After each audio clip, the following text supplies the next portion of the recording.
എൻ്റെ എല്ലാ കൂട്ടുകാരും സുഖമായിട്ടും സന്തോഷമായിട്ടും ഇരിക്കുന്നെന്ന് വിശ്വസിക്കുന്നു. കുറച്ച് പേര് വാട്സപ്പിൽ മെസ്സേജ് അയച്ചിരുന്നു. എന്നുള്ള പരാതി തന്നെയാണ്. എന്താ വെച്ചാൽ റോസയുടെ ഇലകളൊക്കെ മുരടിച്ചു പോകുന്നു. അവരുടെ വിഷമം കൊണ്ടാണ് അവർ വാട്സപ്പിൽ മെസ്സേജ് അയക്കുന്നത് കേട്ടോ. പരാതി എന്ന് ഞാൻ പറഞ്ഞ് വേറൊന്നും വിചാരിക്കരുത്. കാരണം ഞാൻ എപ്പോഴും അതിൻ്റെ സൊല്യൂഷനൊക്കെ പറഞ്ഞു തരുന്നതാണ്. എല്ലാ വീഡിയോസിലും പറയുന്നുണ്ട് കേട്ടോ. അപ്പം നിങ്ങളത് ചെയ്യുക. മുരടിപ്പും പ്രശ്നം ഉണ്ടെങ്കിൽ എക്സോഡസ് സ്പ്രേ ചെയ്ത് കൊടുക്കുക. നല്ലതായിട്ടൊന്ന് സ്പ്രേ ചെയ്ത് കൊടുത്തതിന് ശേഷം 1.5 അല്ലെങ്കിൽ 2 മില്ലി ഒരിക്കലും കൂടരുത്.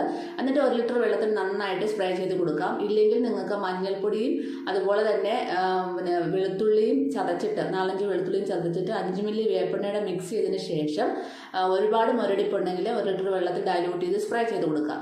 പിന്നെ ഈ ഒരു സമയത്ത് നമുക്ക് ഇറച്ചി കഴുകിയ വെള്ളം, മീൻ കഴുകിയ വെള്ളമൊക്കെ ഡൈല്യൂട്ട് ചെയ്തിട്ട് നമ്മുടെ ചെടികൾക്ക് ഒഴിച്ചു കൊടുത്താൽ നല്ലവണ്ണം പൂക്കളും മുട്ടുകളും ഉണ്ടാവാൻ സഹായിക്കുന്നു.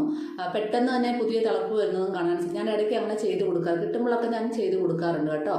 അതുപോലെ തന്നെ കമ്പുകൾ, റോസയുടെ കമ്പുകളൊക്കെ കറുത്തു പോകുന്നെന്ന് പറയുന്നവർ പെട്ടെന്ന് തന്നെ ആ കമ്പുകൾ കറുത്ത ഭാഗം കട്ട് ചെയ്ത് കളഞ്ഞില്ലെങ്കിൽ അതിൽ താഴോട്ട് വ്യാപിച്ചിട്ട് പൂർണ്ണമായിട്ടും ആ കമ്പ് കറുത്തു പോകുന്നതായിട്ട് കാണാൻ സാധിക്കും. ഉടനെ തന്നെ കുറച്ച് ഭാഗം കറുത്തുള്ളെങ്കിൽ ഉടനെ തന്നെ അതിൻ്റെ ആ പച്ചപ്പുള്ള ഭാഗം വെച്ചങ്ങ് കട്ട് ചെയ്ത് കൊടുക്കുക. എന്നിട്ട് അവിടെ നമുക്ക് പല കാര്യങ്ങളും ചെയ്തു കൊടുക്കാം. ഒരുപാട് വീഡിയോസിൽ പറഞ്ഞിട്ടുള്ളതാണ്. എന്നിട്ട് ഞാൻ ഒന്നുകൂടെ പറഞ്ഞു തരാം. അപ്പം ഞാൻ ഇങ്ങനെ ഇടയ്ക്കിടയ്ക്ക് ഇങ്ങനെ ചെയ്തുകൊണ്ടിരിക്കുന്നതായതുകൊണ്ട് എനിക്ക് അങ്ങനത്തെ ഒരു പ്രശ്നം വരുന്നില്ല കേട്ടോ. അറിയാതെ വല്ലതും വിട്ടുപോയെങ്കിൽ മാത്രമേ കമ്പുകൾ കറക്കത്തുള്ളൂ. ഇല്ലെങ്കിൽ ഞാനത് എന്നും ചെയ്ത് കൊടുക്കുന്നതുകൊണ്ട് മിക്കവാറും ഒരു റോസയിൽ പൂ ഇട്ട് കഴിഞ്ഞിട്ട് അത് ചെയ്ത് കൊടുക്കുമ്പോഴത്തേനും അടുത്ത റോസയിലെ കട്ട് ചെയ്യാറാവും. ഉടനെ അതിൻ്റെ പോയി ചെയ്ത് കൊടുക്കും. അങ്ങനെ മാറി മാറി ചെയ്യുന്നത് കൊണ്ട് നമുക്ക് ഇത് എപ്പോഴും ഒരു നല്ല റിസൾട്ട് കിട്ടുമെന്ന് നമുക്കറിയാം. അതുപോലെ തന്നെ നമ്മുടെ റോസയിലെ ചോട്ടിലെ ഒരു പുല്ലും കാടും എല്ലാം പറിച്ച് കളയണം. അതുപോലെ തന്നെ എന്താ പറയുക, ചോട്ടിലെ മണ്ണ് നന്നായിട്ടൊന്ന് ഇളക്കി കൊടുക്കുകയും അതുപോലെ തന്നെ നല്ല ഒരു നനഞ്ഞ മണ്ണായിരിക്കണം എപ്പോഴും. ഈ ചൂടുള്ള സമയത്ത് നല്ലപോലെ രാവിലെ നന കൊടുക്കണം. ഞാൻ എപ്പോഴും ഇതേ പരിപാടിയാണ് ചെയ്യുന്നത്. എന്താ പറയുക, കട്ട് ചെയ്ത് കൊടുക്കുക, അതുപോലെ തന്നെ മണ്ണിളക്കി കൊടുക്കുക ഒക്കെ ചെയ്യും. ഈ ഒരു റോസ ഉണ്ടോ, ഒരുപാട് പൂക്കളിട്ട റോസയാണ്. അപ്പം ഞാൻ ഇതിൻ്റെ റിസൾട്ട് ഇപ്പോൾ കാണിക്കാം. ഇതിനെല്ലാം ഒന്ന് ഇതുപോലെ ശിഖരങ്ങളൊക്കെ കൊണ്ട് ഇലയൊക്കെ പൊഴിഞ്ഞ് ഉണങ്ങിയ വാതി നിൽക്കുകയാണ്. അപ്പം ഞാൻ എല്ലാം കമ്പുകളെല്ലാം കട്ട് ചെയ്ത് ഒഴിവാക്കി. കുറച്ച് കറുത്ത കമ്പുകളൊക്കെ ഉണ്ടായിരുന്നു, അതെല്ലാം കട്ട് ചെയ്ത് ഒഴിവാക്കി. ഞാൻ പറഞ്ഞില്ല, ചിലപ്പോൾ നമ്മൾ ശ്രദ്ധിച്ചില്ലെങ്കിൽ കമ്പുകളൊക്കെ കറുത്തു പോകും. അതിന് ശേഷമുള്ള ഇലകളൊക്കെ പൊഴിഞ്ഞ് ശിഖരമായിട്ട് നിന്ന റോസയാണ്. ഇപ്പോൾ അതിൽ നിറച്ച് ഇലകൾ വന്നു, പുതിയ ഇലകളും വന്നു, പൂക്കളും മൊട്ടുകളും ഒക്കെ വന്നിട്ടുണ്ട് കേട്ടോ. അപ്പം ഇനി ഇതിങ്ങനെ കുറേ നിറഞ്ഞ് പൂക്കൾ ഉണ്ടാകുന്ന ഒരു റോസയാണ്. അപ്പം നമ്മളിങ്ങനെ ഒരു റോസ കണ്ട അതിൽ എന്താ പറയുക, ഇലകളെല്ലാം പോയി കമ്പുകളായിട്ട് നിൽക്കുന്നു പറഞ്ഞ് വിഷമിച്ചിരിക്കാതെ നമ്മൾ അടുത്ത ഉടനെ തന്നെ അതിൻ്റെ കാര്യങ്ങൾ ചെയ്ത് കൊടുത്തു കഴിഞ്ഞാൽ നമുക്ക് നല്ല റിസൾട്ട് കിട്ടും. പെട്ടെന്ന് തന്നെ കട്ട് ചെയ്ത് കൊടുക്കുക, ബാക്കി അതിനുള്ള കാര്യങ്ങളൊക്കെ ചെയ്ത് കൊടുത്താൽ മതി കേട്ടോ.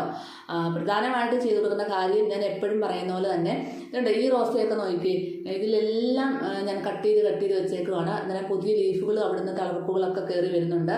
അപ്പോൾ ഇത് നല്ല ബുഷിയായിട്ട് ഇനിയും വന്നുള്ളുന്നുണ്ട്. അങ്ങനെ കുറേ റോസകളുണ്ട്. പിന്നെ പൂവിട്ട് കഴിഞ്ഞ് പിന്നെ ഇതേ അവസ്ഥ തന്നെയാണ് റോസയ്ക്ക് വരുന്നത്. ഇലകളെല്ലാം പൊഴിയും, കമ്പുകൾ കറുത്തൊക്കെ പോകും. ചിലപ്പോൾ നമ്മൾ മഞ്ഞൾപ്പൊടി തേച്ച് കമ്പുകൾ കറുത്ത് വയ്ക്കുന്ന കട്ട് ചെയ്ത് കഴിഞ്ഞ് മഞ്ഞൾപ്പൊടി തേച്ചാലും വേറൊരു ഭാഗത്തായിരിക്കും അടുത്ത കറുപ്പ് വീഴുന്നത്.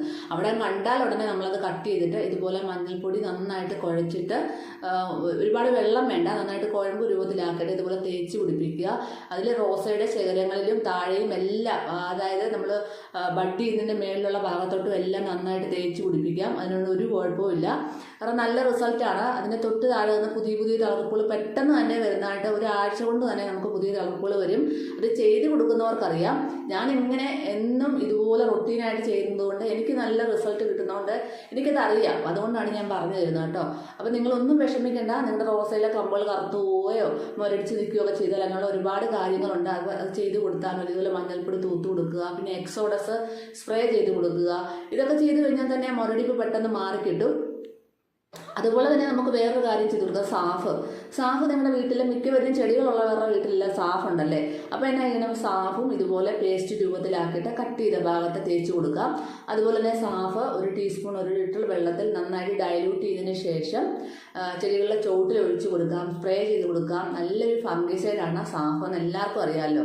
അപ്പോൾ ഇതൊന്ന് വാങ്ങിച്ച് ഒരു ചെറിയ പാക്കറ്റ് മാത്രം നമ്മൾ വാങ്ങിച്ച് വെച്ചാൽ മതി.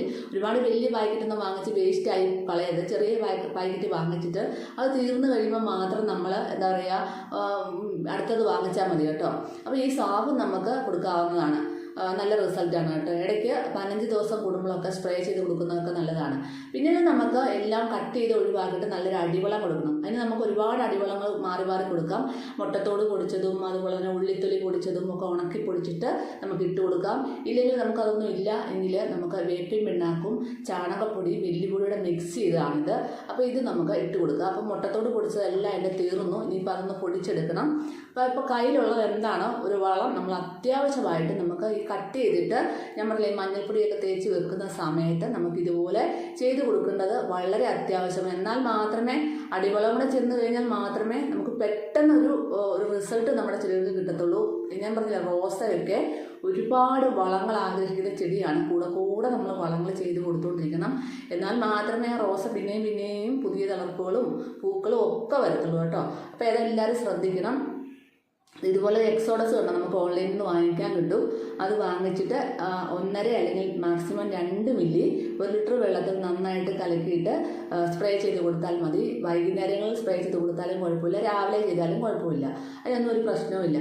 നല്ല മുരടിപ്പുണ്ടെങ്കിൽ ഒരു പ്രാവശ്യം സ്പ്രേ ചെയ്ത് കൊടുത്തിട്ട് പിറ്റത്തെ ആഴ്ച ഒന്നും കൂടെ സ്പ്രേ ചെയ്ത് കൊടുക്കുക. അപ്പം തന്നെ നിങ്ങൾക്ക് കാണാൻ സാധിക്കും ഒരാഴ്ച കൊണ്ട് തന്നെ ആ മുരടിപ്പൊക്കെ മാറി പിന്നീട് വരുന്ന തളർപ്പുകളൊക്കെ നന്നായിട്ട് വരികയും ചെയ്യും. മുട്ടുകളൊക്കെ ഒരു കുഴപ്പമില്ലാതെ വന്ന് നല്ലതായിട്ട് പൂക്കളൊക്കെ നല്ല മുഴുത്ത പൂക്കളൊക്കെ ആയിട്ട് വിരിയുന്നത് കാണാൻ സാധിക്കും. നമ്മളിങ്ങനെ ഓരോ കാര്യങ്ങളും ചെയ്ത് കൊടുക്കുന്നതുകൊണ്ടാണ് നമുക്ക് റിസൾട്ട്. എന്നാലും മേടിച്ച റോസയിലൊക്കെ കുറേ എണ്ണം പോയിട്ടുണ്ട്, അത് വേറെ കാര്യം. നമുക്കിതിൽ നിന്നും മാറി നിൽക്കാൻ പറ്റത്തില്ല. കാരണം നമ്മൾ എങ്ങോട്ടേലുമൊക്കെ ഒന്ന് മാറിപ്പോയി കഴിഞ്ഞാൽ നമ്മുടെ ചെടികളെല്ലാം നശിച്ചു പോകുന്നതായിരിക്കും. അപ്പോൾ ആ കെയറിങ് എത്രയും അത്യാവശ്യമാണ് റോസകൾക്ക്.